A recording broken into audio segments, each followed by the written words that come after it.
So today, let me start by appreciating the CII for taking up a topic, I think, which is just the relevant one for today, the decadal priorities for global economy. We may be talking about it in different fora and with different emphasis given, but today, when we talk together, each one of us from our own perspective, we understand what the world needs to do immediately.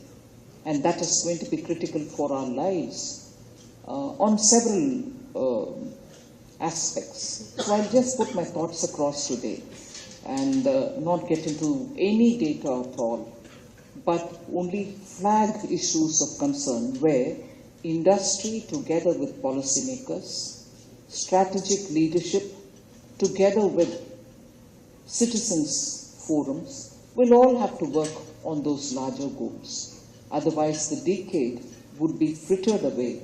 We can't even restore or claw back where we were before the COVID. But what we need to do is not just go back to where we were before COVID, but claw back more so that we are able to enter into this century with a lot more. We are already into it, 2 decades have passed, but enter into the middle of the century with a lot more strength. So broadly, I would think, first of all, the attempt both of industry and governments everywhere should be to restore some global calm, restore some normalcy. Nowhere can there be enough justifiable reason for skirmishes or war. So the first effort, I think, the global priority for this decade should be restore normalcy, talk, sit and discuss. War should be avoided. Disruption should be avoided. They are the main cause for supply chain disruptions. They are the main cause for disruptions in food value chains.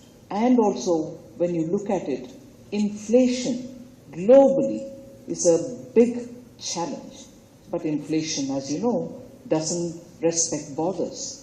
Inflation is so contagious that nowhere is any country's effort today is completely successful because beyond its powers are inflation forces which come in.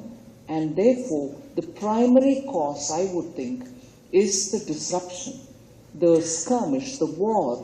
And as a result, world is facing a challenge which is reflected in very many ways in our economies. So I would think it's incumbent upon all of us